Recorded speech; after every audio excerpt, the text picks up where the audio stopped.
আজকে মানুষ সিদ্ধান্ত নিয়েছে, আজকে মানুষ বুঝতে শিখেছে, সব কিছু দেখা শেষ, আগামীর বাংলাদেশ কোরআনের বাংলাদেশ। কথা বলেন ঠিক কিনা? এই জন্য আমরা সুন্দর মানুষগুলোকে, দল মত নির্বিশেষে সুন্দর মানুষগুলোকে পার্লামেন্টে আগামীতে বসায় দেবে ইনশাআল্লাহ। আজকে মুসলমান যদি কোরআনের ছায়াতলে আজ যদি থাকি, আল্লাহ রব্বুল আলামিন আবার এই বিশ্বকে মুসলমানদের হাতে এনে দিবে। কথা বলেন ঠিক কিনা? এই জন্য আমাদের লক্ষ্য উদ্দেশ্য হবে, আজকের এই প্রোগ্রাম থেকে, এই পিস ফাউন্ডেশনের উদ্যোগে যে যুবকের আয়োজন করেছে, এই যুবকদের সামনে, এই যুবকদের সাথে আমরা মাঠে ময়দানে আগামী দিনের সহযোগিতা করার দরকার আছে না নাই? এই জন্য আমরা চাই আমাদের 56,000 বর্গ মাইলের বাংলাদেশ, এই বাংলাদেশ কোরআন দিয়ে চলুক। এই দৃশ্য আমরা দেখতে চাই কি চাই না? কারা কারা চান বাংলাদেশ কোরআন দিয়ে চলুক? 2 হাত উঁচু করে দেখায় দেন। লিল্লাহে তাকবীর। কোরআন হাদিস যেখানে, আলেম ওলামা যেখানে, বিড়ি সিগারেট যেখানে, লিল্লাহে তাকবীর। আলহামদুলিল্লাহ আলহামদুলিল্লাহি নাহমাদুহু ওয়া নাস্তাঈনুহু ওয়া নাস্তাগফিরুহু ওয়া নাউযু বিল্লাহি মিন শুরুরি আনফুসিনা ওয়া মিন সাইয়্যাতি আমালিনা। من يهده الله فلا مضل له ومن يضلله فلا هادي له ونشهد أن لا إله إلا الله وحده لا شريك له ونشهد أن سيدنا ومولانا محمدا عبده ورسوله الذي أرسله بالحق بشيرا ونذيرا وداعيا إلى الله بإذنه وسراجا منيرا. فقد قال الله تعالى في كلامه المجيد والفرقانه الحميد. সকলেই জানা থাকলে মহব্বতের সহিত আমার সাথে পড়ুন। আউযু বিল্লাহি মিনাশ শাইতানির রাজিম। বিসমিল্লাহির রাহমানির রহিম। ولقد بعثنا في كل أمة رسول أن اعبدوا الله واجتنبوا الطاغوت.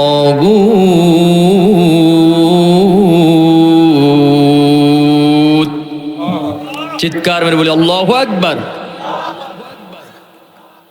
وعن مالك بن أنس رضي الله تعالى عنه قال قال رسول الله صلى الله عليه وسلم تركت فيكم أمرين لن تضلوا ما تمسكتم بهما كتاب الله وسنة رسول الله إن الله وملائكته يصلون على النبي يا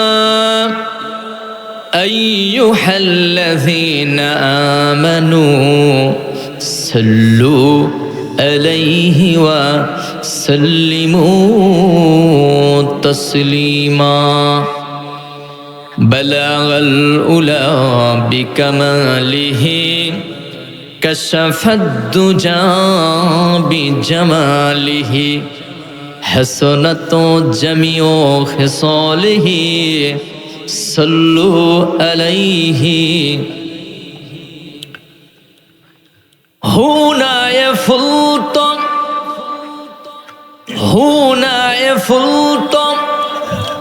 बुलबुल का तरन्नुम भी न हो सिमने दहर में कलियों कर तबस्सुम भी न हो बलागल उला बिकमालिही कशफत दुजा बिजमालिही हसनतो जमियो खिसोलिही सल्लु अलैहि वालिही। पृथ्वीते केउ स्थायी হয় না, হোক না সে ফেরাউন কিবা নমরুদ, কেউ হবে চিরকাল রয় না, কেউ হবে চিরকাল রয় না। পৃথিবীতে কেউ স্থায়ী হয় না, হোক না সে ফেরাউন কিবা নমরুদ, কেউ হবে চিরকাল রয় না, কেউ হবে চিরকাল রয় না। চলে যাই সব ছেড়ে যেতে হয়, মৃত্যু মানে না কোনো পরিচয়। চিল্লায় বলেন ঠিক কিনা? চলে যাই সব ছেড়ে যেতে হয়, মৃত্যু মানে না কোনো পরিচয়। সব রাজা মহারাজা আর মহাবীর, সব রাজা মহারাজা আর মহাবীর, কাউকে সে অবকাশ দেয় না। পৃথিবীতে কেউ স্থায়ী হয় না, হোক না সে ফেরাউন কিবা নমরুদ, কেউ হবে চিরকাল রয় না, কেউ হবে চিরদিন থাকে না। ফেরাউন শেষ তক ছিল না, মৃত্যু তাকেও ছেড়ে দিল না। চিল্লাই বলেন ঠিক কিনা? ফেরাউন শেষ তক ছিল না, মৃত্যু তাকেও ছেড়ে দিল না। থেকে গেছে তার সব স্মৃতিচিহ্ন, থেকে গেছে তার সব স্মৃতিচিহ্ন, কেউ আজ তার কথা কয় না। পৃথিবীতে কেউ স্থায়ী হয় না, হোক না সে ফেরাউন কিবা নমরুদ, কেউ হবে চিরকাল রয় না, কেউ হবে চিরকাল রয় না। এই সেই পিরামিড দাঁড়িয়ে আকাশের দিকে মাথা বাড়িয়ে, এই সেই পিরামিড দাঁড়িয়ে আকাশের দিকে মাথা বাড়িয়ে, ইতিহাস হয়ে আছে চিরকাল, ইতিহাস হয়ে আছে চিরকাল। ফেরাউন শুধু হবে রয় না, পৃথিবীতে কেউ স্থায়ী হয় না, হোক না সে ফেরাউন কিবা নমরুদ, কেউ হবে চিরকাল রয় না, কেউ হবে চিরদিন থাকে না।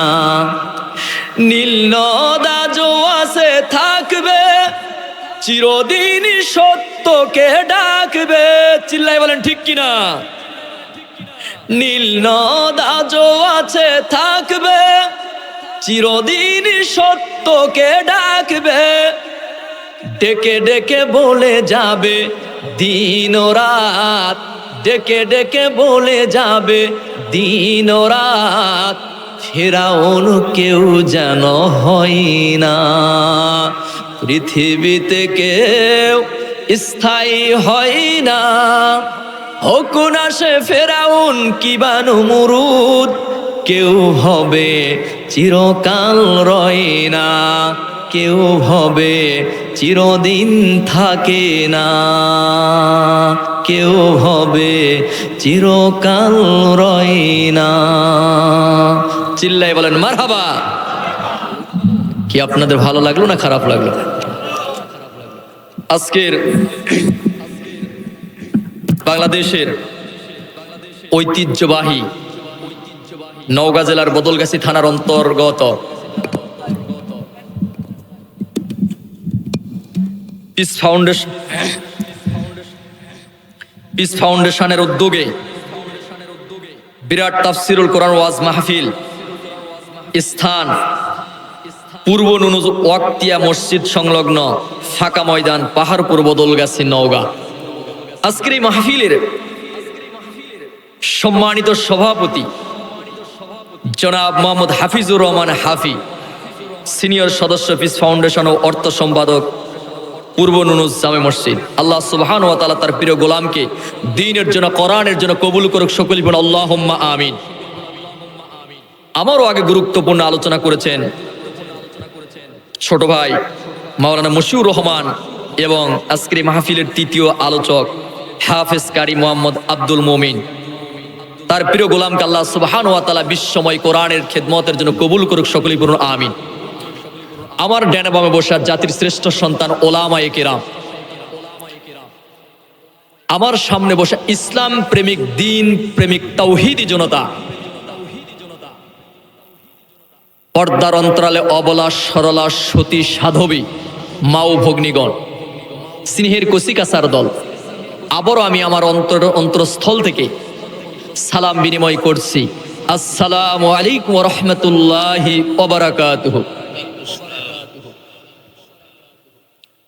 এবং এই মাহফিলের আশেপাশে অমুসলিম ভাইরা যদি কেউ থেকে থাকে, তাদের প্রতি আমাদের পক্ষ থেকে আন্তরিক মোবারকবাদ।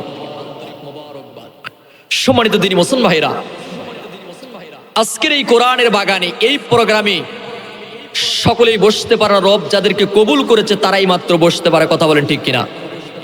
অনেকেই আসছে মাহফিল শোনার নিয়তে, কিন্তু মেলায় জিলাপির দোকানে সময় দিচ্ছে, এরকমও গোলাম আছে না নাই? কিন্তু এত সুন্দর আয়োজন, এই প্রোগ্রামে যারা বসতে পেরেছেন, আল্লাহ সুবহানাহু ওয়া তাআলা তাদের আমল নামায় নেকি দিবে কি দিবে না? সন্দেহ আছে নাকি? কোরআনের বাগানে বসতে পেরে আপনারা কি ঠকলেন না জিতলেন? জিতছেন। যুবকরা যে আজকের এই কোরআনের আয়োজন করেছে, এতে আপনারা খুশি না বেজার? আজকে যুবকদের রক্ত ইসলামের ফাউন্ডেশন। এই মুহূর্তে যুবকরা ইচ্ছে করলে একটা গান বাজার অনুষ্ঠান দিতে পারতো কি পারতো না? পারতো না? কিন্তু সেগুলো না দিয়ে এই কোরআনের আয়োজন করেছে। এটা কি ভালো কাজ করে নাই? আর এই প্রোগ্রামে যারা আসতে পারবেন না, হতভাগা, কপাল পোড়া। যুবকদের এই কাজে যারা সহযোগিতা করবে না, এ জাতি হতভাগা, কপাল পোড়া। কারণ আমাদের এই 56,000 বর্গ মাইলের বাংলাদেশের মানচিত্র পাল্টাই দিয়েছে যুবকরাই। কথা বলেন ঠিক কিনা? যুবক যেই দিকে মাথা দিয়েছে, আজ গাছে আম পাড়ার সময় যুবকের দরকার, নির্বাচনী পোস্টার মারার সময় যুবকের দরকার, বিদ্যুতের খুঁটি পোলে উঠার জন্য যুবকের দরকার, মারামারির সময় যুবকের দরকার, মিছিলের সময় যুবকের দরকার। কিন্তু মসজিদে নামাজের সময় খালি 2-4টা মাজা বাঁকা হয়ে গেছে, মুরব্বী খালি কটকট করে কাঁদে। কথা বলেন ঠিক কিনা? কি বাস্তব না? তার মানে ওই মুরব্বী বুঝতে পেরেছে ওর বয়স এখন 50, 60, 70 বছর, আর বাড়িতে বসে থাকলে লাতি লুৎকিরে দেখা পায় না। বুড়া খামোখাই ফ্যাসর ফ্যাসর করিস কা, মসজিদে যাই বসে থাকা পারিস না? কি বলেন? বুড়ার এখন ভোল্টেজ শেষ, ওই এখন মসজিদের কোণার যায় বসে থাকে। কি বলেন? এই জন্য আল্লাহর নবী বলেছেন, যুবকদের কাতারটা সব সময়ের জন্য সামনে। যুবকদের রক্তই হলো ইসলামের ফাউন্ডেশন। যুবকরা যেই কাজে মাথা দিয়েছে, সেই কাজ থেকে বিজয় অর্জন করে দিয়েছেন তিনি হলেন কে? আল্লাহ। এজন্য কোরআনের বাগানে আমরা বসেছি। এই কোরআনুল কারীমটা হচ্ছে একটা গাইড বুক। এতে কি কোনো সন্দেহ আছে নাকি? এই কোরআন কি শুধু মুসলমানের জন্য? এই কোরআন কি শুধু জামাত ইসলামের জন্য? এই কোরআন কি শুধু বিএনপির জন্য? এই কোরআন কি শুধু জাসদের জন্য, বাসদের জন্য, আওয়ামী লীগের জন্য? এক কথায় যত দল মত আছে সকলের এককের জন্য না, সবার জন্য। আল্লাহ রাব্বুল আলামিন বলেছেন, এই কোরআনুল কারীমটা শুধু মুসলমানের জন্য নয়, হুদাল লিন্নাস, যে মানুষ তার জন্য এই কোরআনুল কারীম। চিৎকার মেরে আল্লাহু আকবার। এজন্য এই কোরআনুল কারীমটা হলো একটা গাইড বুক। এই কোরআনুল কারীমের মধ্যে সূরা সংখ্যা কয়টি? চিৎকার মেরে বল, কয়টি? 114টি।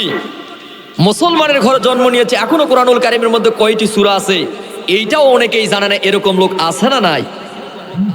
অথচ এমনও যুবক আছে একসঙ্গে 50টা নায়ক নায়িকার নাম বলবে, আছে না নাই? তারপরও দমলিবকে হুজুর আরো জানি আপনাদের হয় বলি না, কি বলেন? কোরআনুল কারীমের মধ্যে 114টি সূরা আছে। এই সূরাগুলো কার পক্ষ থেকে নাজিল হয়েছে? চিৎকার মেরে বলেন, তিনি হলেন কে? আল্লাহ রাব্বুল আলামিন কোরআনুল কারীমের মধ্যে সূরা 114টি সূরার মধ্যে 16 নম্বর সূরা সূরাতুন নাহল থেকে 36 নম্বর আয়াতে কারিমার একটু অংশ তেলাওয়াত করেছে। আল্লাহ তাআলা কি বলছেন? রব কি বলছেন? وَلَقَدْ بَعَثْنَا فِي كُلِّ أُمَّةٍ رَسُولًا أَنِ اعْبُدُوا اللَّهَ وَاجْتَنِبُوا الطَّاغُوتَ।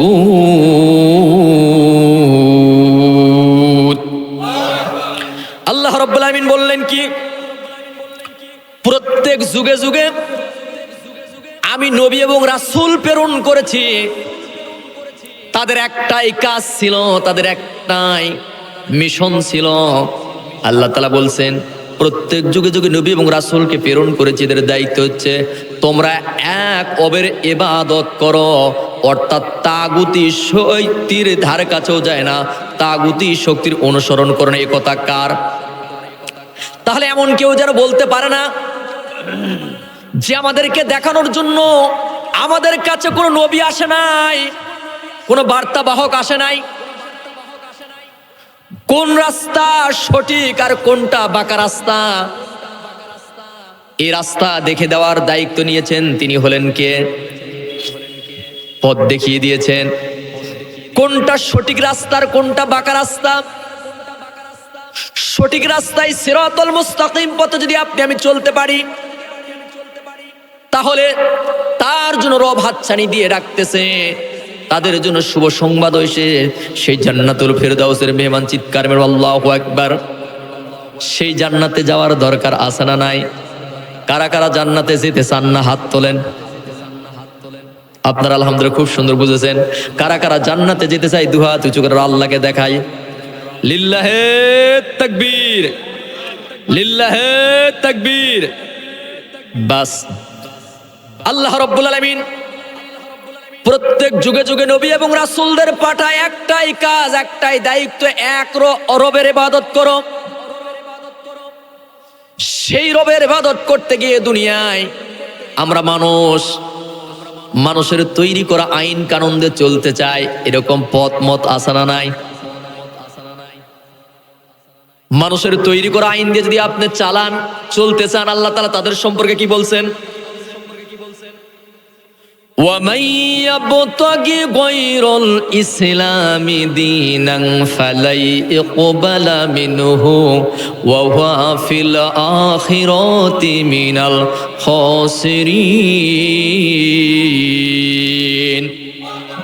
আল্লাহ রাব্বুল আলামিন বললেন, যে বা যারা আমি রব্বুল আলামিন আমার দেওয়া দ্বীন ব্যবস্থা থেকে বাদ দিয়ে মানুষের তৈরি করা আইন দিয়ে নিজের জীবন চালাতে চায়, রাষ্ট্র চালাতে চায়, দেশ চালাতে চায়, আমি আল্লাহ কোশ্চেন কেন তাদের কাছ থেকে ওটা গ্রহণ করব না।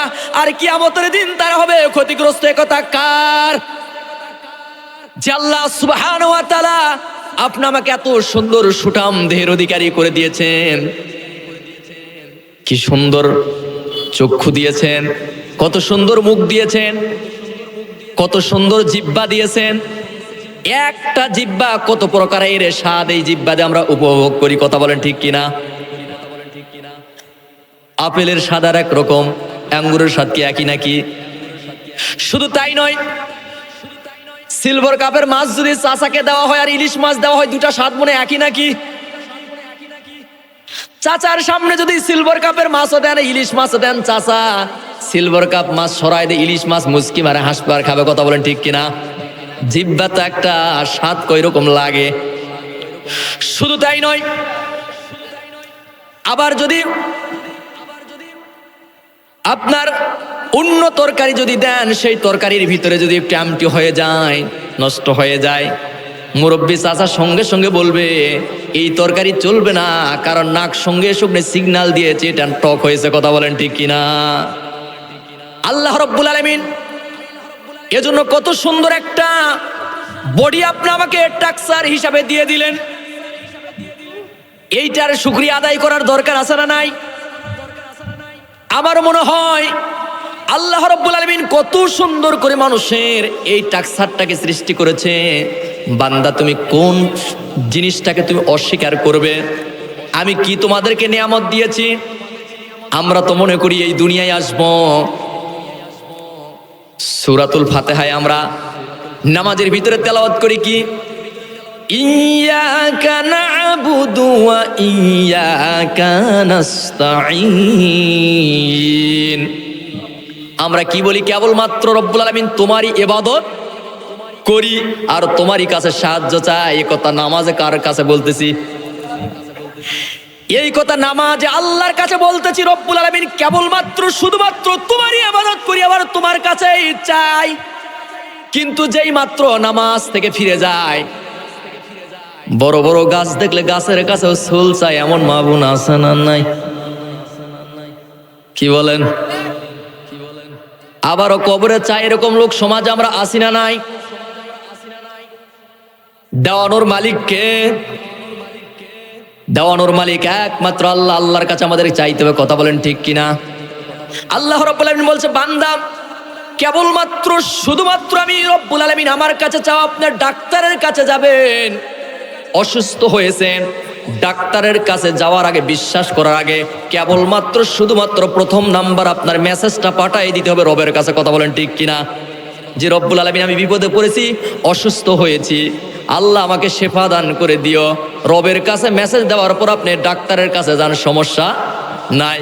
কিন্তু রবকে ভুলে যাওয়া যাবে না।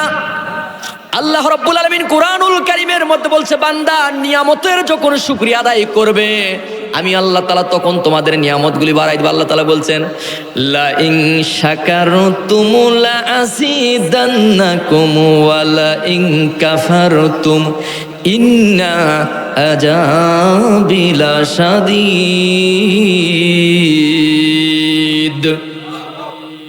আল্লাহ রাব্বুল আলামিন বললেন, বান্দা যদি তোমরা আমার নিয়ামতের শুকরিয়া আদায় করো, আমি আল্লাহ তাআলা তখন তোমাদের নিয়ামতগুলি আরো বেশি বাড়ায় দেই। মানে আল্লাহু আকবার।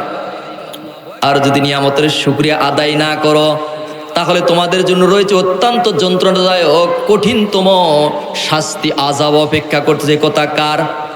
তাহলে আমরা যে যতটুকু পেয়েছি শুকরিয়া আদায় করার দরকার আছে না নাই? শুকরিয়া আদায় করব।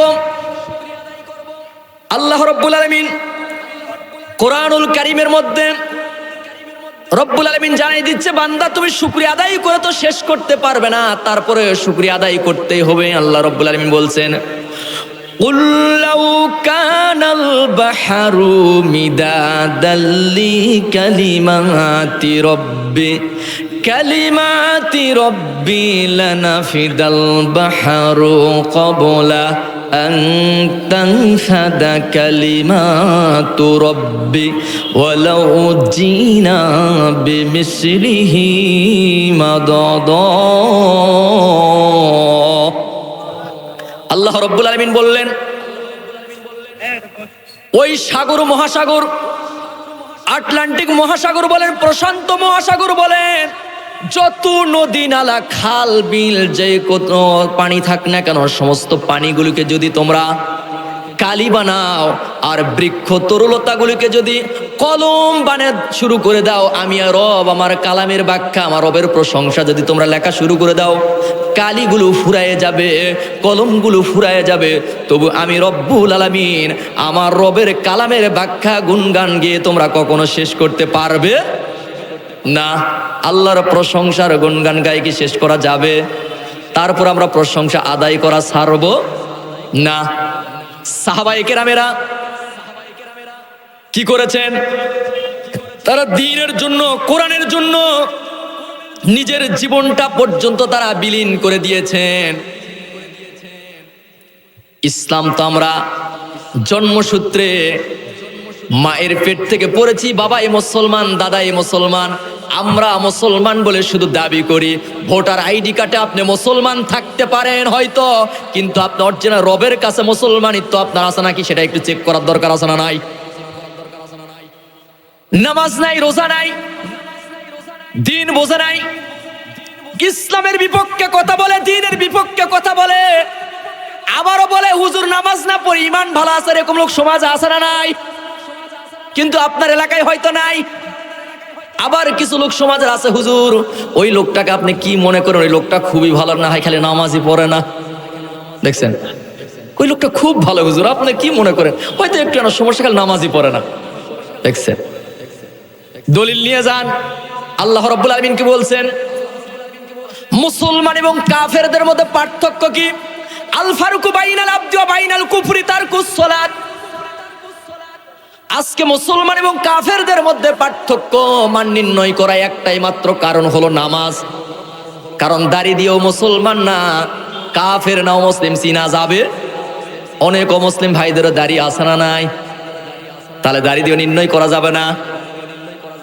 এই জন্য মুসলমান এবং কাফেরদের মধ্যে পার্থক্য হলো নামাজ। যদি একটা মানুষের মুখে যদি দাড়ি নাও যদি থাকে, সে দেশের কোনো বাহিরেও যদি যায়, আর নামাজের সময় যদি হয় একটা রাস্তার পাশে যদি ঘাসের উপরেও যদি দাঁড়ায়া আল্লাহু আকবার বলে রবকে যদি সিজদা দেয়, যে কোনো ধর্মের যে কোনো বর্ণের লোক বলবে এই ব্যক্তি হলো হাজা মুসলমান। চিল্লায় বলেন ঠিক কিনা? মুসলমান এবং কাফেরদের মধ্যে পার্থক্য হলো নামাজ, সালাত। আমরা যদি ঘন্টার পর ঘন্টা আজকের কোরআনের বয়ান শুনি, ফজরের নামাজ যদি না পড়ি, বলুন তো এই আলোচনা আপনার আমার জন্য কতটুকু কাজে দিবে? এমন লোক আছে হুজুর ওয়াজ করেন, ওয়াজ শুনতে রাজি, কিন্তু ফজরের নামাজ পড়বে না, এরকমের মুসল্লি আছে না নাই? আমরা আজকে ওয়াজ শুনতে রাজি, বালিশের ভিতরে ওয়াজ হয়, ঘুম পারে তাও মোবাইল ওয়াজ বাজা আছে না নাই? গতকাল এক চাচাকে বললাম, চাচা আপনার ঘরের পাশে দিয়ে এশার নামাজের পর যাচ্ছিলাম, আপনার ঘরের মধ্যে ওয়াজ বাজতেছিল, ডাক মারলাম, আপনি শুনতে পারলেন না? বলছে বাবা, এক হুজুর বলছিল যদি ভালো জিনিস শুনতে শুনতে মারা যায় তাহলে জান্নাতে যাবে। এই দিন থেকে ওই আমলটা আমি করি, ঘুমানোর আগ দে ওয়াজ লাগাই দে, আমি ঘুমিয়ে যাই, ওয়াজ চলতেই থাকে। দুটা কি একটা ওয়াজ চলতেই আছে, ঘুমের জগতে আছে। আসলে নিয়তটা দেখেন কি, উনি এইটুক মেনে নিয়েছে যে জান্নাত পাওয়া যাবে। কিন্তু চাচা আপনি কি নামাজ পড়েন? কই না তো পড়ি না। আমি বললাম চাচা আপনি ঠিকই শুনছেন, কিন্তু শুধু ঘর করলেই ঘরের ভিতরে থাকার পরিবেশ হয় না, ঘরের জানালা দরজা লাগানোর দরকার আছে না নাই? আপনি ঠিকই শুনছেন, কিন্তু এই ওয়াজটাকে কাজে লাগার জন্য আপনার তো একটা তবিরের দরকার, একটা থলির দরকার। আপনার জীবনে নামাজ নাই, ও ভাই এটা তো আমি বুঝি নাই। সুতরাং আপনাকে নামাজ ধরতে হবে। আজকের এই প্রোগ্রামে আসার পরে, এই মাহফিলে আসার পরে আপনার পিতা মাতার জন্য আধা ঘন্টা 5 মিনিট আমি দোয়া করব। এমনও হতে পারে আপনি আগামীকাল ফজরের আগ মুহূর্তে আপনার জানাজা হতে পারে কি পারে না, কিন্তু 5 ওয়াক্ত নামাজ পড়ার পরে নিজের পিতামাতার জন্য যদি দোয়া করেন, দোয়া কবুল হতে পারে কি পারে না? আমাদের মতো হুজুরকে হায়ারিং করে আপনি দোয়া বৈঠকে নিয়ে যাবেন, মিলাদ মাহফিলে নিয়ে যাবেন, সমস্যা নাই, কিন্তু মাত্র পরিবেশ করলেন বছরে 1 দিন অথবা 2 দিন অথবা 5 দিন। ভালো খাবার আয়োজন করলে মুসল্লি আছে, না হলে হয়তো যাবে না। খাবারের মান যদি একটু খারাপ হয় বলবে যাওয়াটাই লস, এরকম লোক আছে না নাই? কি এক ঝেলঝেলা পোলা দিছে, বা আমার এই সময় কাজ করাই মনে হয় ভালো আছে, লস হলো। আর যদি একটু গরুর গোস্ত দিয়ে যদি একটু মিলাদটা দেওয়া যায়, দেখবেন যে ওই 3 দিনই ওর গল্প। আবার যায় জামালগঞ্জ বাজারে, দেখা হলে কবে ওই দিনের অনুষ্ঠানটা আপনার ভালো হয়েছিল। এরকম একটু বছরে 2-4-5টা অনুষ্ঠান করা হয় না, আছে না নাই? এই তো হলাম। তাহলে একটা অনুষ্ঠান করে দোয়ার আয়োজন করতে হচ্ছে। আর আপনি আমি যদি 5 ওয়াক্ত নামাজ পড়ার পরে আপনি প্যালেস্টাইন, কাশ্মীর, তেসনিয়া, বসনিয়া, আলজেরিয়া, নিমিত্রিয়া, বুলগেরিয়া, বিশ্বের যেই দেশেই থাকেন না কেন, নামাজ পড়ার পরেই মুসাল্লায় বসে বাংলাদেশের জামালগঞ্জ বাজারের পাশে আপনার বাবার কবর বাজারে চোখের পানি ফেলে সেখানে যদি আপনি কাঁদতে পারেন, রব্বুল আলামিন আমার বাবা মা জামালগঞ্জ বাজারের পাশের কবরস্থানে বাজারে ঘুমিয়ে আছে, আল্লাহ তার কলিজা টুকরা সন্তান আমি দেশের বাইরে প্রবাসী হয়ে আছি, রব্বুল আলামিন আমার ওই বাবা মার কবরে যদি আযাব থাকে, আযাবের পরিবর্তে কবরটা জান্নাতের টুকরা বানায় দাও। আল্লাহ রব্বুল আলামিনের আরশে আজিম যেন কম্পমান হয়ে যাবে, জোস মারা যাবে। রব্বুল আলামিন তখন ওই ফেরেশতাদেরকে নাকি বলবে, ও ফেরেশতারা তাকায় দেখো আমার আরশ কেন কম্পমান হচ্ছে। আল্লাহ রব্বুল আলামিন ফেরেশতাদেরকে বলবে, ও ফেরেশতান আল্লাহর আরশ কেন কাঁপে? রব্বুল আলামিন জানে কি জানে না? আপনার ছেলের নাম আপনি রাখছেন ট্যাবলেট ক্যাপসুল যাই রাখেন, তারপরে ছোট্ট ছেলেটাকে বাবাই বলে তো আব্বু তোমার নাম কি? বলে না? যেই মাত্র সন্তানটা বলে আমার নাম শাকিল, আমার নাম ইমরান, বলুন তো পিতা খুশি না বেজার? পিতা সঙ্গে সঙ্গে সন্তানের মুখে চুমু দিয়ে বলে, আব্বু তুমি তো নাম বলতে পারতেছ। দেখবেন যে বাবা অফিসে যদি যাই, চাকরি করে, কর্মসংস্থান যায়, আগে ডাইরেক্ট বন্ধুদেরকে সালাম দিয়ে বলবে আজকে আমার কলিজাটা বড় শীতল, বড় আনন্দ, চিৎকার মেরে আল্লাহু আকবার। বন্ধুরা বলবে দোস্ত কেন এত আনন্দ? আমার ছেলে আজকে তার নাম এখন বলতে পারতেছে, কত বড় খুশি। ফেরেশতারা বলবে রব্বুল আলামিন তোমার ওই বান্দা জামালগঞ্জে কবরে শুয়ে আছে, তার সন্তান চোখের পানি ফেলে কাঁদতেছে। আল্লাহ রব্বুল আলামিন বলবে, ও ফেরেশতারা তোরা সাক্ষী থেকে যাও, ওই বান্দা আমি আল্লাহ আমারে দেখলো না, জান্নাত দেখলো না, জাহান্নাম দেখলো না, শুধুমাত্র নবীর কথা বিশ্বাস করে, কোরআন হাদিসের কথা বিশ্বাস করে, রাতের আরামের ঘুমটাকে হারাম করে, ঠান্ডা পানি দিয়ে গোসল করে, সেজদাই পরে, নামাজের মুসাল্লাই পরে চোখের পানি ফেলে কাঁদে। আমি রব্বুল আলামিন ওই ওর বাবা মার কবরে যদি আযাব থাকে, আযাবের পরিবর্তে কবরটা জান্নাতের টুকরা বানায় দাও, পড়ুন আমিন। আল্লাহ দিতে পারে কি পারে না? দোয়া করার দরকার আছে না নাই? এজন্য আল্লাহ রব্বুল আলামিন আজকের এই কোরআনের বাগানে আমাদেরকে কবুল করেছে। সাহাবায়ে কেরামেরা এজন্য রাসূল ডাক দিতে যা দেরি, সাহাবায়ে কেরামেরা কথাগুলো তারা মানতে কখনো দ্বিধা করে নাই। মুসনাদে আহমেদের ভিতরে হাদিসটি এসেছে, আল্লাহর নবী জামানায় মদিনায় একজন ইতিম ছেলে বসবাস করতেন। মুসনাদে আহমেদের ভিতরে হাদিসটি এসেছে হযরত আনাস রাদিয়াল্লাহু তাআলা হতে বর্ণিত। এই এতিম ছেলেটির একটি খেজুরের বাগান ছিল। খেজুরের বাগানটি গোর ঘেঁষে আর একজন প্রতিবেশীর একজনের একটা বাগান, কিন্তু এই প্রতিবেশীর একটা খেজুরের গাছ বাঁকা হয়ে তার সীমানা বরাবর ঢুকে গিয়েছে। অনেক সময় এরকম অনেকের গাছপালা মানুষের সীমানার বাইরে আমাদের যায় কি যায় না? এতিম ছেলেটি ভাবলো, যেহেতু আমি এতিম সন্তান, যাতে করে আমার প্রতিবেশীর সাথে যেন ঝগড়াঝাটি বিবাদ যেন না হয়, এই জন্য তিনি নিয়ত করলেন যে আমি একটা প্রাচীর দিব, যাতে করে ঝগড়া বিবাদ না হয়। নিয়তটা ভালো না খারাপ? বাস নিয়ত অনুযায়ী কাজও শুরু করে দিলেন এতিম সন্তানটি। কিন্তু এই প্রাচীরটা দিতে গিয়ে ওই প্রতিবেশীর আর একজনের একটা খেজুরের গাছ তার সীমানা বরাবর এইদিকে বাঁকা হয়ে ঢুকে গিয়েছে। বলুন তো, একটা গাছ যদি তার সীমানার ভিতরে বাঁকা হয়ে ঢুকে যায়, প্রাচীরটা কি আর সোজা মতো দেওয়া যাবে? ঠিকঠাক মতো দেওয়া যাবে না। এতিম সন্তানটি কি করলেন, ওই প্রতিবেশীর খেজুরের বাগানের মালিকটির নাম ছিল আবুল উবাবা। এই আবুল উবাবার বাড়িতে গিয়ে বললেন, ও চাচা, আমার খেজুরের বাগানের গুড় ঘেঁষে, যেহেতু আপনার একটা খেজুরের বাগান, ও চাচা আমি একটু প্রাচীর দেওয়া শুরু করে দিলাম, একটু বাধাই পড়ে গেলাম। আপনার একটা খেজুরের গাছ আমার সীমানার ভিতরে প্রবেশ করেছে, যাতে করে আমি এই খেজুরের বাগানটার প্রাচীরটা দেওয়া আমার কাছে কষ্টকর হচ্ছে সীমানার। ও চাচা, আপনি যদি ইচ্ছা হয় ওই খেজুরের গাছটা আমাকে দান করতে পারেন, না হয় টাকার বিনিময়ে আমার কাছে বিক্রয় করতে পারেন। প্রস্তাবটা বলুন তো ভালো না খারাপ? চিল্লাই বলুন, ভালো না খারাপ? ভালো। ওই আবুল উবাবা বললেন, না আমি তোমাকে দানও করব না, টাকার বিনিময়ে তোমার কাছে খেজুরের গাছটি বিক্রয় করব না। এক পর্যায়ে ওই এতিম সন্তানটি আবার কাকুতি মিনতি করে বললেন, চাচা দেখেন আমার একটু সমস্যা হয়ে যাচ্ছে, আপনি টাকার বিনিময়ে বিক্রয় করতে পারেন, ইচ্ছে হলে আমাকে স্বেচ্ছায় দানও করতে পারেন। কিন্তু এক পর্যায়ে তিনি রাজি হলেন না, তৃতীয়বারও আবার বললেন, রাজি হলেন না। এই এতিম সন্তানটি বুঝতে পারলেন যেহেতু আর দেওয়ার জন্য রাজি হইলেন না, এই বিচার স্বয়ং বিশ্বনবী জনাবে মুহাম্মদ রাসূলুল্লাহ সাল্লাল্লাহু আলাইহি সাল্লামের কাছে ছাড়া আর সম্ভব নয়। বাস আল্লাহর নবীর কাছে গিয়ে বললেন, ইয়া রাসূলুল্লাহ, ইয়া হাবিবাল্লাহ, আমার একটা খেজুরের বাগান, তার গরু ঘেঁষে আর একজন প্রতিবেশীর একটা খেজুরের বাগান আছে, তার একটা গাছ আমার সীমানা বরাবর ঢুকে গিয়েছে। নবীজি আমি প্রাচীর দেওয়া শুরু করলাম, যাতে করে আমার কাছে দেওয়া বড় কষ্টকর হচ্ছে। আল্লাহর নবী বললেন, বাগানটা কার? বলছে ওই আবুল উবাবার বাগান।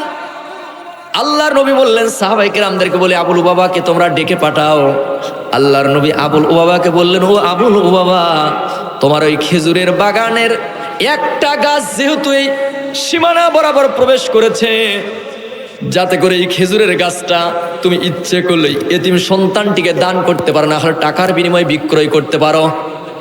স্বয়ং নবীজি বলছেন, আবুল বাবা বলছেন, ইয়া রাসূলুল্লাহ, ইয়া হাবিবাল্লাহ, আমি একটা খেজুরের গাছ তাকে দানও করব না, টাকার বিনিময়ে বিক্রয় করব না। আল্লাহর নবী আবার বললেন না। নবীজি আবার বললেন, ও আবুল বাবা, তুমি যদি একটা খেজুরের গাছ যদি তারে তুমি দান করে দিতে পারো, আল্লাহ রাব্বুল আলামিন জান্নাতের ভিতরে তোমার জন্য একটা খেজুরের গাছ বরাদ্দ করে দিবে। বল আল্লাহু আকবার, লিল্লাহে তাকবীর। জান্নাতের ভিতরে একটা খেজুরের গাছ তোমার জন্য বরাদ্দ হবে। তখন এই আবুল বাবা কি করলেন? না, তাও রাজি হলেন না। এই খেজুরের গাছের বিনিময়ে জান্নাতের ভিতরে খেজুরের গাছ আমি নিব না, রাজি হলেন না। সেই মজলিসে বসা ছিলেন হযরত আবু দাহদা রাদিয়াল্লাহু তাআলা আনহু নামক একজন সাহাবী।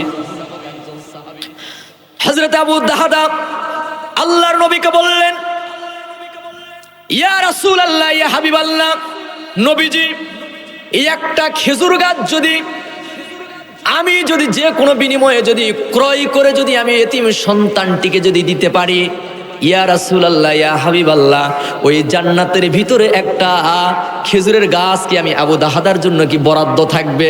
আল্লাহর নবী বললেন, ও আবু দাহাদা, হ্যাঁ তোমার জন্য তাই করে দিতে পারে, বরাদ্দ থাকবে। আল্লাহু আকবার।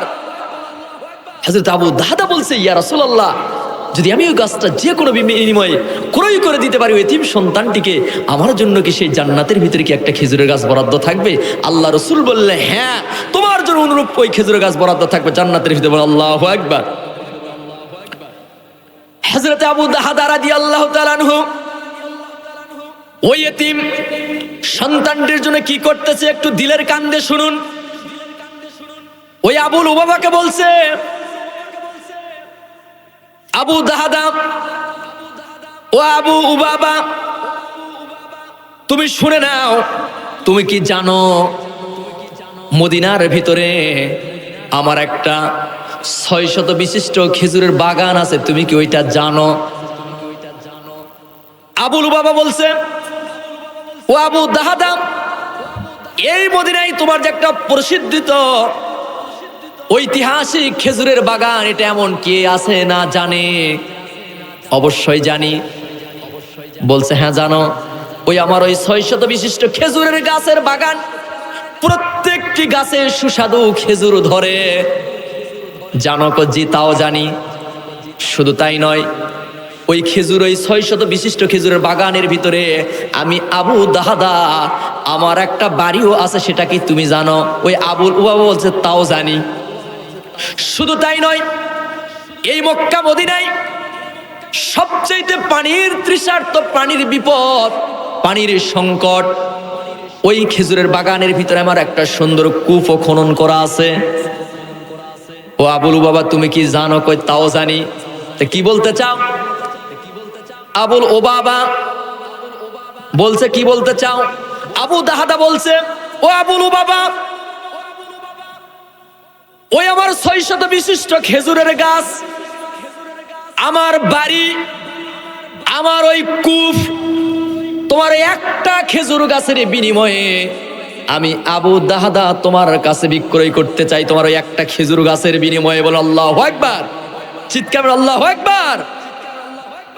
একটা খেজুর গাছের বিনিময়ে 600 বিশিষ্ট খেজুরের বাগান, বাড়ি, কূপ। আবুল বাবাকে বলছে তোমার ওই একটা খেজুর গাছের বিনিময়ে এগুলো আমি বিক্রয় করতে চাই। এইবার এই কথা শোনার পরে আবুল বাবা মাথা ঠান্ডা হয়ে গেছে, চিৎকার বলো আল্লাহু আকবার। আপনি একটা জয়পুরহাটে গরু নিয়ে গেছেন, গরুর দাম 50,000 হবে, 1,20,000 টাকা দাম করলে চাচার মাথা ঠিক থাকবে? চাচা মুস্কিমের হাসছে, চাচা ভাবতেছে টাকা 2 নম্বরে দিবে না 3 নম্বরে দিবে, কি বলেন?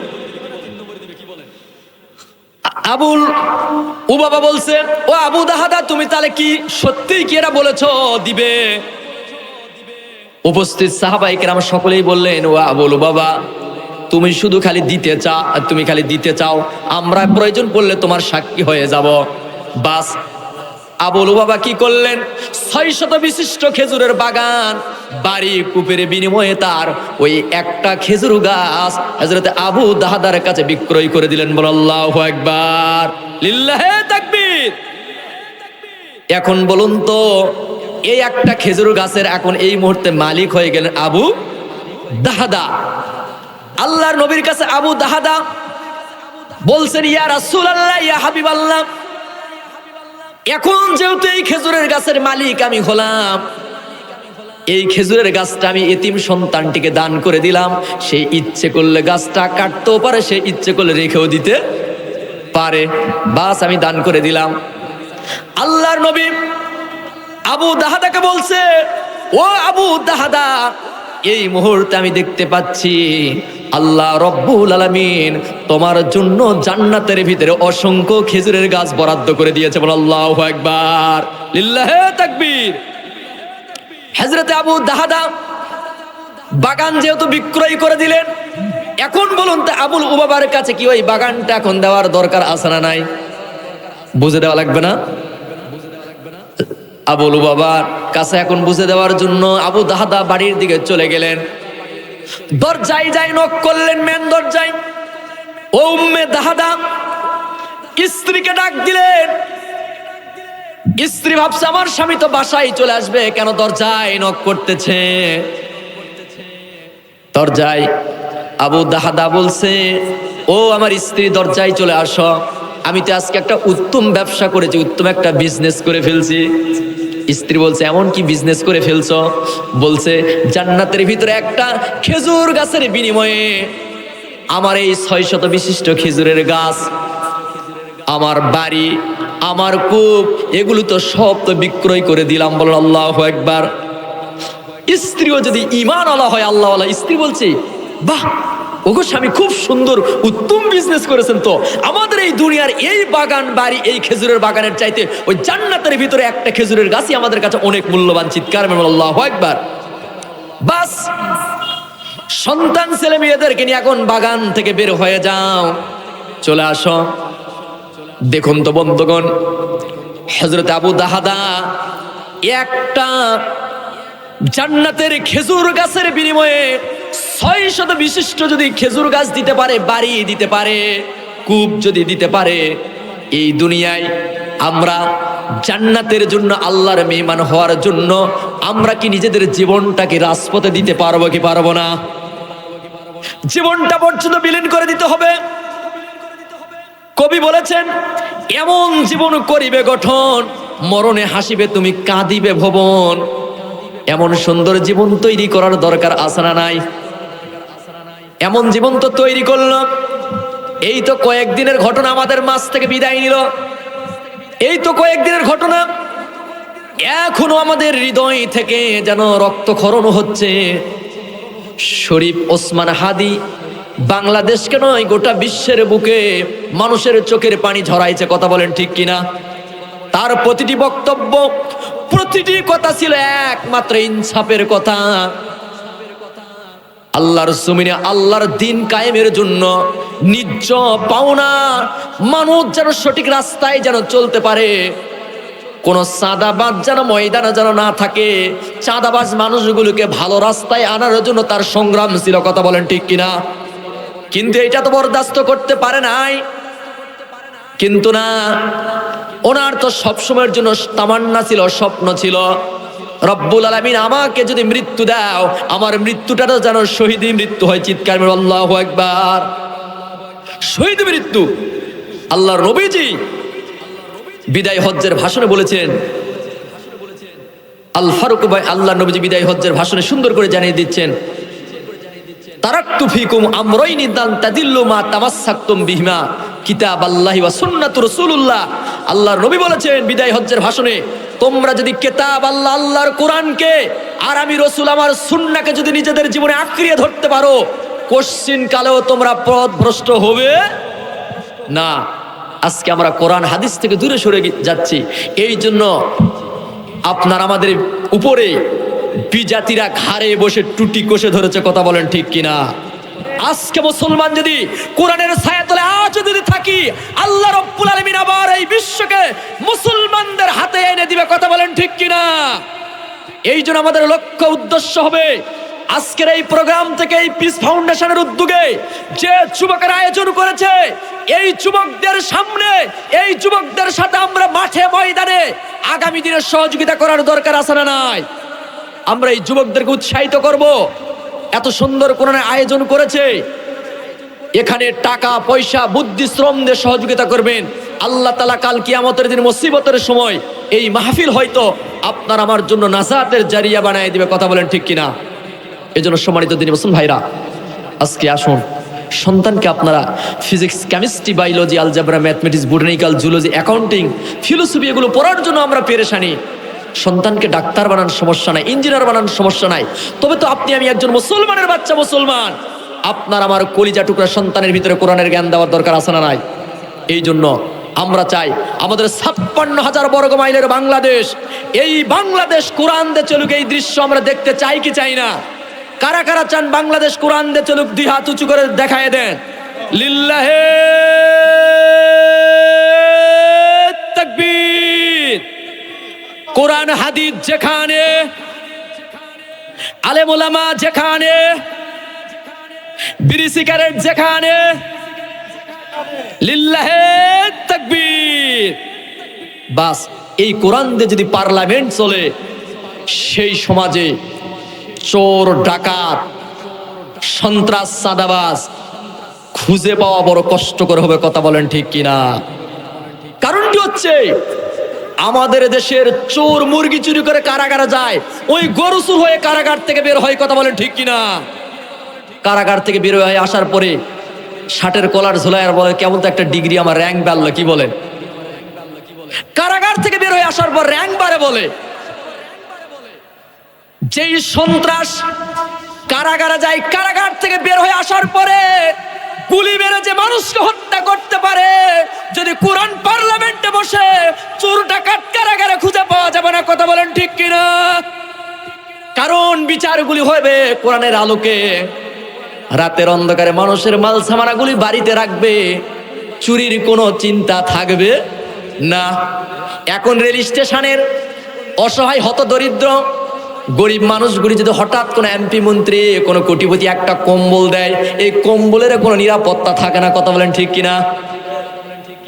হঠাৎ একদিন এক স্টেশনে দেখলাম মাহফিল করে আসতে, কি ব্যাপার দেখি, একদিন ওই পাগলগুলি থাকে, তাদের গায়ে তেমন কোনো সুন্দর কাপড় চোপড় নাই, কিন্তু দেখি পাথরের উপর মাথা দিয়ে নাক ডেকে ডেকে ঘুম পারে। আমি বলি এদের তো ভিতরে খুব শান্তি, নাক ডেকে ঘুম পারে, মশা মাছি পড়তে কোনো ভুরুক্ষেপ নাই, গায়ে তেমন কোনো কাপড় চোপড় নাই, নাক ডেকে ঘরত ঘরত করে ঘুম পাড়তেছে। হঠাৎ একদিন দেখলাম সুন্দর গায়ে একটা কম্বল, আর একদিন দেখতেছি একটু পরপর খালি জাগ্রত হচ্ছে, একটু পরপর জাগ্রত হচ্ছে। আমি ভাবলাম কারণ কি? একদিন দেখলাম এই পাগলই গায়ে সুন্দর কোনো জামা কাপড় ছিল না, কিন্তু নাক ডেকে ঘুম পাড়তেছে, পাথরের নিচে মাথা। কারণটা কি? আমি একটু বললাম কি ব্যাপার, আজকে এত সুন্দর আপনার সুন্দর গায়ে কম্বল দেখতেছি, তারপরে ঘুম হয় না কেন? বলতেছে হুজুর এই ঘুম তো হারাম করছে এই সুন্দর কম্বলেই। কি ঘুম তো হারাম করছে এই সুন্দর কম্বলেই।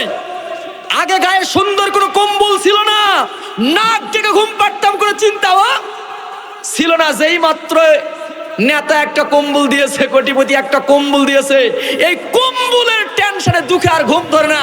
যদি নাক থেকে ঘুম পারি না জানি কম্বলটা করে হিরোইনসি নিয়ে যায়। কথা বলেন ঠিক কিনা? মনে করছেন সম্পদ মনে হয় বেশি হলেই ওই লোকটা শান্তি আছে? না, নাই। বহুত বড় বড় কোটিপতির সাথে আমরা সময় দিয়ে দেখেছি। আজকে আপনি তাকায় দেখেন, আপনার এলাকায় বহুত শিল্পপতি কোটিপতি থাকতে পারে, তাদের সিসি লোন যদি পরিশোধ করে ওই দরজায় থালালে বসে থাকা লাগবে। কথা বলেন ঠিক কিনা? উপরে দেখতেছেন খালি টাইস চাকচিক্য, ভিতরে কিছু নাই, খেতার বালুস। কি বলেন? শান্তি নাই। অথচ রিক্সা চালায়, ভ্যান চালায়, 1 কেজি চাল ডাল এনেছে, স্ত্রী রান্না করতেছে, এইটা নিয়ে নাক ডেকে ঘুম পাড়তেছে। আছে না নাই? অথচ বহুত বড় বড় কোটিপতি ঘুমের ট্যাবলেট না নিয়ে গেলে ঘুম ধরে না। আছে না নাই? একদিন ঘুমের ট্যাবলেট মিস করেছে, পরের দিন ডাকাতের মতো চোখগুলি লাল লাল। কি চাচা চোখ লাল কেন? ওবার সে কথা বলেন না, রাতে ঘুম হয় নাই কেন? ওবার সে কথা মানে ঘুমের ট্যাবলেট আনিনি, ঘুমও হয় নাই। অথচ রিক্সা চালকের ট্যাবলেট লাগে না, নাক থেকে ঘুম পারে। আল্লাহ তাআলা আপনাকে যে পর্যায়ে রেখেছে এটাই শুকরিয়া আদায় করার দরকার। আছে না নাই? যত বড়ই কোটিপতি হন না কেন, কোরআনের রাস্তায় যদি ছেলে মেয়েদেরকে যদি তৈরি করতে না পারে, বহুত কোটিপতি আমাদের কাছে বলে হুজুর একটু দোয়া করুন আমার ছেলেটা ডাল খায়। পাবনাতে একবার মাহফিল করতে গেলাম, এক লোক হাউমাউ করে আমাকে এসে জড়িয়ে ধরে কাঁদতেছে আর বলছে হুজুর একটু দোয়া করে আমার ছেলে ডাল খায়। আমি বললাম আলহামদুলিল্লাহ, এটা তো খুব ভালো খাবার। ডাক্তার তো আমাকে বলে হুজুর ডাল খাবেন, সবজি খাবেন। বলছে না হুজুর এই সেই ডাল তো নয়। আমি বললাম এটা আবার কি ডাল? বলছে এটা তো ইয়াবা, এটা তো ভারত থেকে বাইপাস লাইনে আসে সেই ডাল। আমি বললাম আস্তাগফিরুল্লাহ, নাউজুবিল্লাহ। এই তো হলো পরিস্থিতি। আজকে একটা মাত্র সন্তান, 10 বিঘা 8 বিঘা সম্পদের মালিক, ছেলেটা নেশাগ্রস্ত, হাফ প্যান্ট পরে ঘুরে, এরকম আছে না নাই? অ্যাপাচি পালসার গাড়ি নিয়ে বেড়ায়, R15 গাড়ি নিয়ে বেড়ায়। একটা রিক্সা চালকের মেয়ে দিয়েও ওই ছেলেটাকে বিবাহ দিতে চাই না। রিক্সা চালকের বাসায় যা বলতেছে আপনার মেয়েটা একটু সুন্দর, আমার ছেলেটাকে দিয়ে একটু বিবাহ দিতে চাই। রিক্সা চালক বলে তোমার কোটিপতি সন্তানের দরকার নাই, কারণ আমি রিক্সা চালক, গরিব ঘরে যাব, কিন্তু তোমার ওই 5 তলা তোমার সন্তান যে নিশা রাস্তায় চলতেছে, ওটা 1.5 বছরের মধ্যে 5 তলা বিকে গাছতলায় নামবে। কথা বলেন ঠিক কিনা? বাস্তব সমাজের চিত্র। এজন্য আসি আমি আপনাদের সকলকে উদাত্ত আহ্বান জানাবো, ছেলে মেয়েদেরকে আপনারা ডাক্তার ইঞ্জিনিয়ার বানান, সমস্যা নাই, মাস্টার বানান, সমস্যা নাই, কিন্তু আপনি আমি একজন মুসলমানের বাচ্চা, মুসলমান, ছেলে মেয়েদের ভিতরে কোরআনের জ্ঞান শিক্ষা দেওয়ার দরকার আছে না নাই? কোরআনের জ্ঞান যদি আপনি শিক্ষা নিয়ে দিতে পারেন, আপনার সন্তান দুনিয়ায় বড় বড় ডিগ্রি অর্জন করবে, কিন্তু বসে থাকে প্রস্রাব করার সুযোগ পাবে না, দাঁড়ায় প্রস্রাব করবে। কথা বলেন ঠিক কিনা? আদব কায়দা থাকবে না। সেই জন্য কোরআনের রাস্তায় আমরা চলবো, আগামীর বাংলাদেশ যেন কোরআনের বাংলাদেশ হয়। কথা বলেন ঠিক কিনা? আজকে মানুষ সিদ্ধান্ত নিয়েছে, আজকে মানুষ বুঝতে শিখেছে, সব কিছু দেখা শেষ, আগামীর বাংলাদেশ কোরআনের বাংলাদেশ। কথা বলেন ঠিক কিনা? এই জন্য আমরা সুন্দর মানুষগুলোকে, দল মত নির্বিশেষে সুন্দর মানুষগুলোকে পার্লামেন্টে আগামীতে বসায় দেবে ইনশাআল্লাহ। ভালো মানুষগুলোকে যদি আমরা নির্বাচিত করতে পারি, ওই মানুষগুলো যদি ভালো কাজ করে, আল্লাহ তাআলা আপনার আমার আমল নামায় নেকি দিতে পারে কি পারে না? আর খারাপ মানুষকে যদি বিজয়ী করেন, ওই যত অকাম কোকাম করবে, আপনি আমি মারা যাব, টাকে টাকে কবরে খালি পাপ চলে যাবে। আপনি বলবেন কি ব্যাপার, আমি তো এলা খারাপ কাজ করি নাই। বলছে আপনার আমানত জিনিসটা দিয়েছ, ওই নেতা রাতের অন্ধকারে লাল পানি খাইছে, ওলারও গুণা আপনার চলে আসছে। কথা বলেন ঠিক কিনা? এই জন্য ভালো মানুষগুলিকে আমরা নির্বাচিত করবো ইনশাআল্লাহ। আমাদের 56,000 বর্গ মাইলের বাংলাদেশকে আল্লাহ রব্বুল আলামিন দ্বীনের জন্য, কোরআনের জন্য কবুল করুক। সকলেই পড়ুন আমিন।